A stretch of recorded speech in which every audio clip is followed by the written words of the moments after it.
In the quiet town of Ravenshade, where nothing ever happens, one night changed everything. A young girl vanishes without a trace. A forgotten mill hides unspeakable secrets, and the town's greatest protector may be its darkest traitor. This is not just a crime story. It's a descent into shadows, betrayal, and a truth that burns deeper than fire. The town of Ravenshade had always been a place where nothing extraordinary happened. Nestled between endless forests and quiet farmlands, life here followed a slow rhythm. People knew each other by name, neighbors waved at one another. And the loudest sound after dark was the whistle of the passing train. But that peace was shattered on a bitterly cold night in November. The night Emily Carter vanished. Emily was only 19. A college freshman working part-time at a small diner on Main Street. She was bright, cheerful, and known by everyone in town. That evening, after finishing her late shift, she said goodnight to her coworkers and stepped out into the freezing air.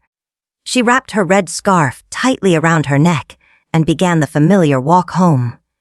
The streets were unusually empty, the kind of quiet that felt heavier than normal. Streetlights buzzed faintly, casting long shadows across the cracked pavement. Emily's phone records show she had been on a short call with her best friend, laughing about something trivial. But just 5 minutes later, her phone was found smashed on the roadside, its screen shattered as though it had been thrown. A passerby spotted it the next morning and handed it to the police. That was the first sign something terrible had happened. Her disappearance sent shockwaves through Ravenshade. The police launched a massive search, combing through neighborhoods, riversides, and the nearby forest. Volunteers gathered in groups, carrying flashlights, calling out her name. But the woods kept their silence. All they found was a muddy boot print near the edge of the forest trail. It didn't belong to Emily. It belonged to someone else. Rumors spread quickly. Some whispered that Emily had run away, but those who knew her dismissed the idea immediately. She was close to her family, had plans for the future, and had never shown signs of wanting to leave. Others whispered of darker things, an abduction or worse. Parents began locking their doors earlier, warning their children not to wander after dark. A chilling fear settled over Ravenshade like a fog. Then came the strangest report of all. A local hunter claimed he had seen a flicker of light deep inside the old mill, a place abandoned for more than a decade after a devastating fire. Nobody went near it anymore. The building was a skeleton of charred beams and broken windows, a landmark of tragedy. And yet, the hunter swore he saw a lantern moving inside. The police hesitated, dismissing it as imagination. But Detective Ryan Hale, newly assigned to the case, felt differently. Something about Emily's disappearance didn't add up.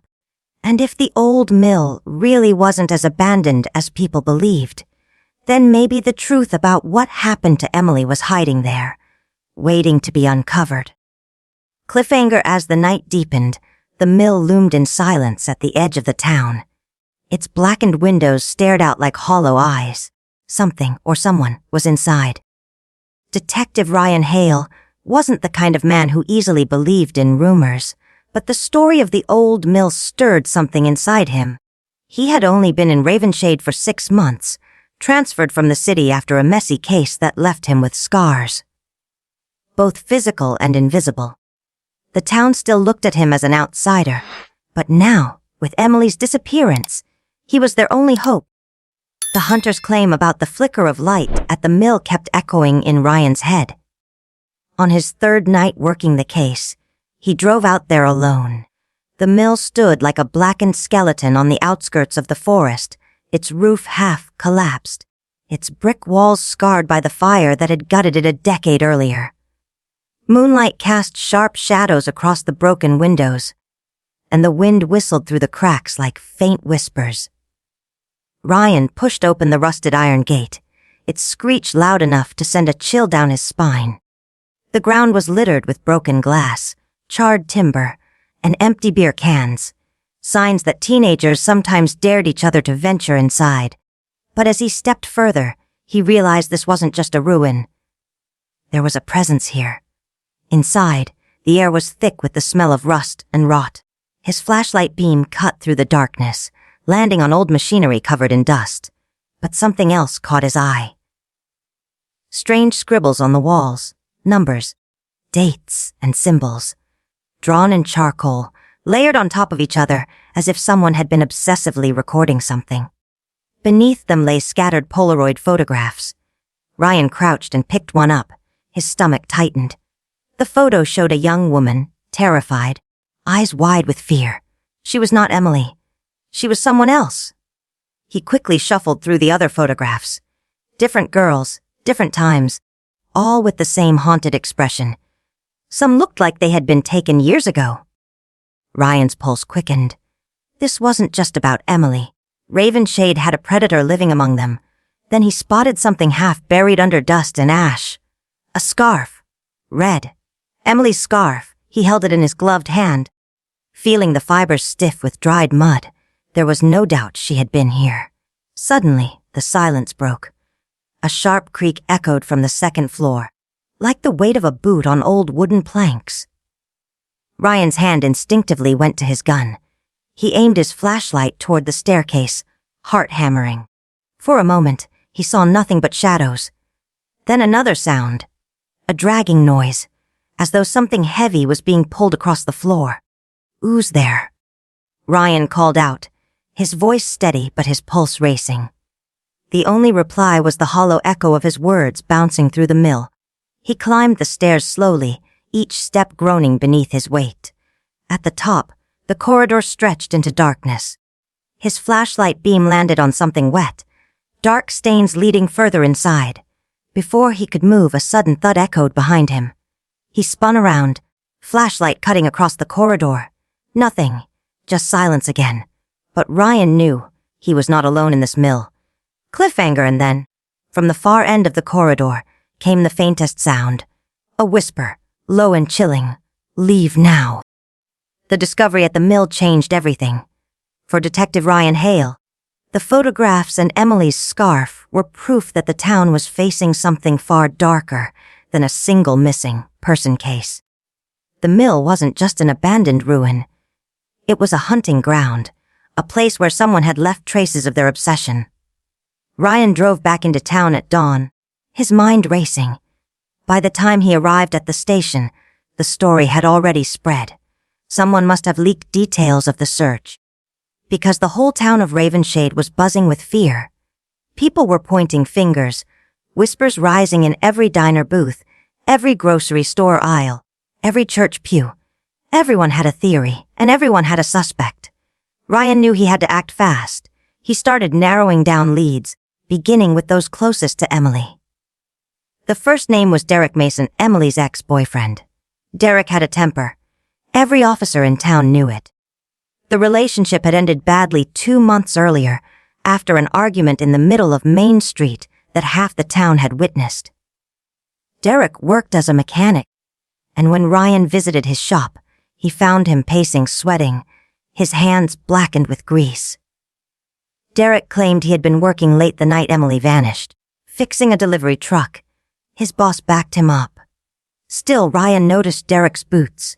They were the same brand and size as the muddy print found near the forest trail. Coincidence, or something more? The second suspect was Gary Harlow, a long-haul truck driver who passed through Ravenshade almost every night.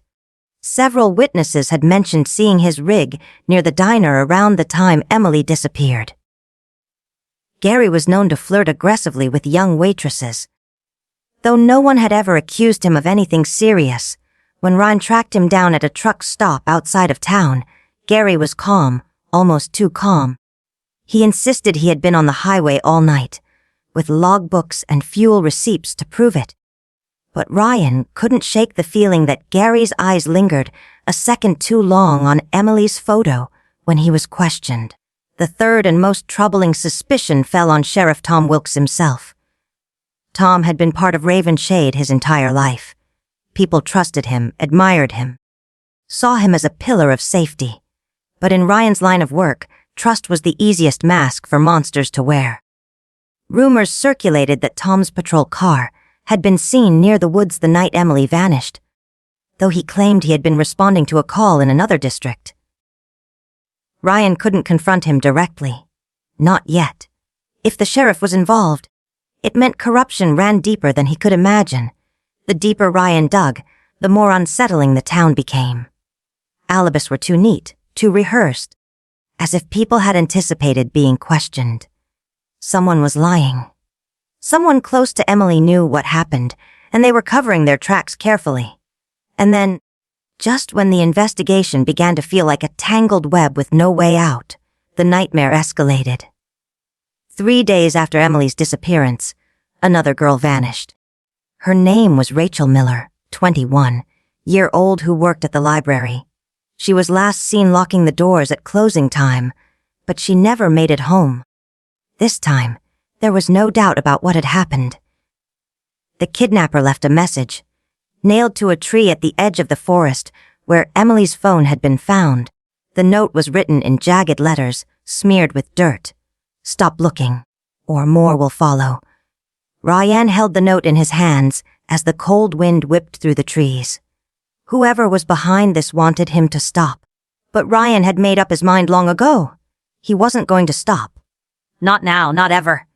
Cliffhanger. As he stared at the message, he realized something chilling. The handwriting was oddly familiar. He had seen it before. Somewhere in the files. Somewhere connected to the mill fire. Detective Ryan Hale didn't sleep for 2 nights after Rachel Miller's disappearance. He sat at his desk, surrounded by files, photos, and maps of Ravenshade, replaying every detail of both cases in his mind. 2 young women gone. A trail of photographs in the abandoned mill. A note nailed to a tree that warned him to stop digging. But he wasn't the kind of man who stopped. He was the kind of man who dug until he hit the bottom, even if what he found destroyed him. The handwriting on the note haunted him. It was rushed, jagged, almost violent in its slant. He remembered seeing something similar while reviewing old case files from Ravenshade's history. After hours of searching, he found it. A police report from 10 years ago, back when the mill burned. The report included testimonies from witnesses who had accused a man named Eli Wilkes of assault and intimidation. Eli's signature was on the last page, and the writing was almost identical to the note left at the crime scene. Eli Wilkes, the younger brother of Sheriff Tom Wilkes. Officially, Eli had died in the fire that gutted the mill. His body had never been recovered, but the town had accepted the story. It was easier to believe a fire had claimed him than to believe he might still be out there. But Ryan's gut told him the truth. Eli hadn't died. He had been hiding all these years, nursing his hatred, waiting for revenge. Ryan dug deeper, combing through old records, interviews, and newspaper clippings. He discovered that most of the young women in those Polaroids weren't strangers at all. They were connected. Each one had testified against Eli in the months before the mill fire, accusing him of harassment, stalking, or violent threats. Their bravery had led to his arrest. His court case was scheduled to begin just weeks before the fire killed him. It all made sense now. Eli hadn't vanished into the flames. He had used the fire as cover, slipping into the shadows, waiting for his moment to strike back at those who ruined his life. And now, he was recreating his past by targeting young women again. Emily, Rachel, and who knew how many others. But Ryan's theory raised a more terrifying question. If Eli was alive, how had he stayed hidden for so long? Where had he been living? Who had been helping him? The answer came to him slowly, like a poison spreading through his veins. Sheriff Tom Wilkes, the town's trusted lawman, the man everyone believed in. He had been covering for his brother all along. His late-night patrols, his presence near the woods, his rehearsed explanations. Ryan could see it clearly now. Tom had faked Eli's death, sheltered him, and kept his secret buried under the ashes of the mill. Ryan's chest tightened as he pieced it together. The sheriff wasn't just complicit. He was a partner in this darkness.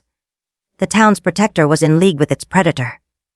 Determined, Ryan returned to the mill once more, this time under the cover of night. The air was colder, heavier, as though the building itself knew what secrets it contained.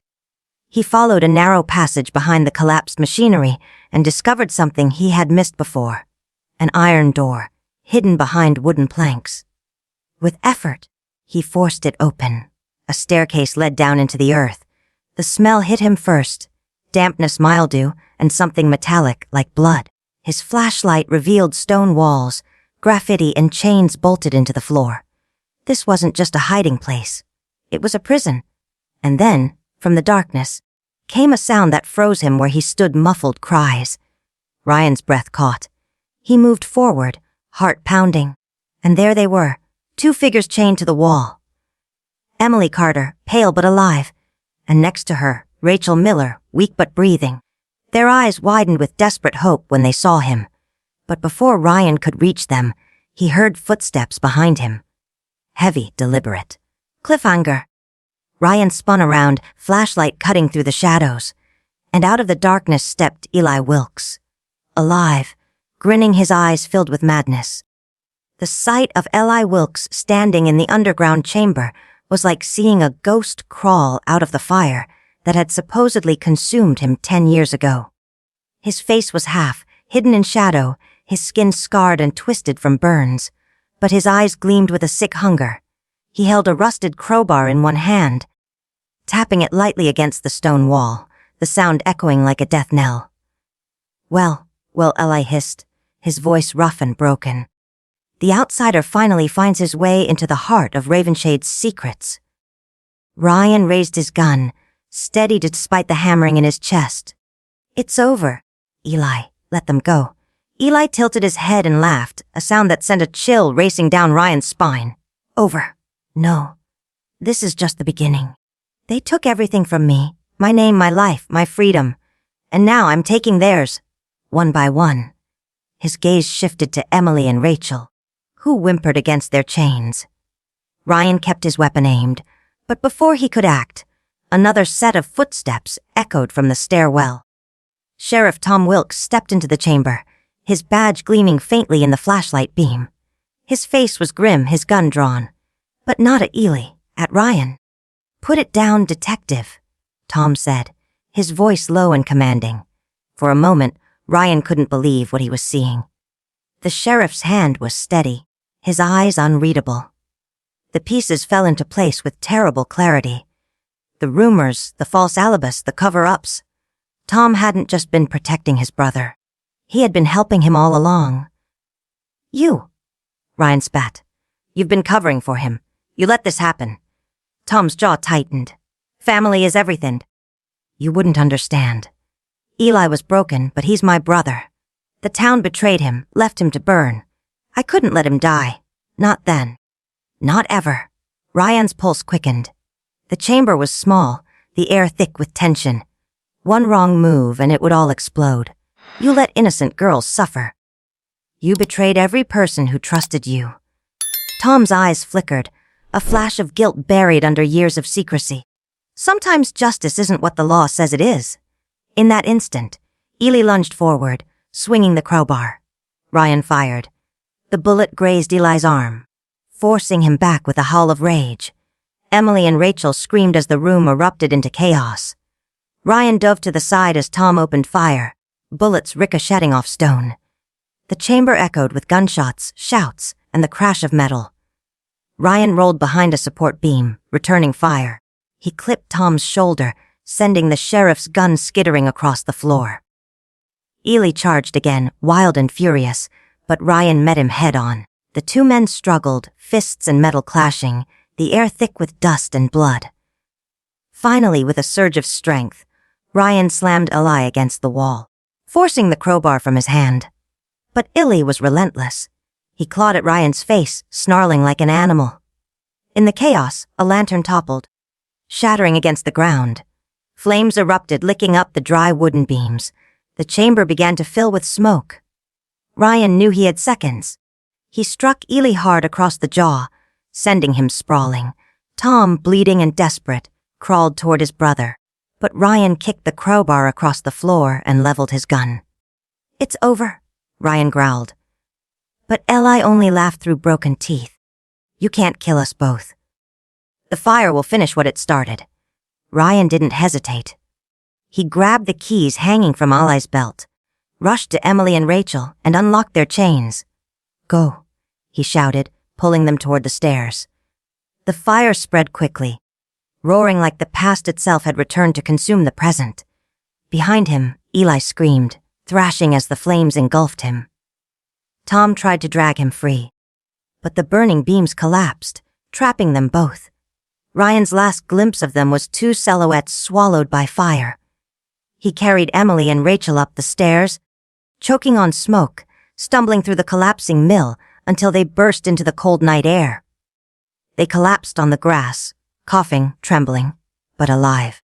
Behind them, the mill blazed like a funeral pyre, the screams of the Wilkes brothers fading into the crackle of fire. For Ravenshade, the nightmare was finally over. But for Ryan, the truth was heavier than victory. The sheriff, the town's symbol of trust, had been its greatest betrayer. Evil hadn't come from outside. It had grown in the shadows of Ravenshade itself. Outro narrator voice style. In the ashes of the mill, 2 lives were saved and 2 were lost. The Wilkes brothers were gone, but their legacy left scars that Ravenshade would never forget. Some crimes end with a gunshot, others end with fire, and some, Detective Ryan Hale knew, never truly end at all. The flames of the Ravenshade mill may have silenced the Wilkes brothers forever, but the scars they left will never fade. Trust was broken, innocence was stolen, and the town learned a painful truth, that sometimes the real monsters are not strangers in the dark, but the very people sworn to protect us. This was not just the end of a Casey, it was the end of Ravenshade's innocence. But in the silence that followed, one question still lingered. When shadows return, who will be ready to face them?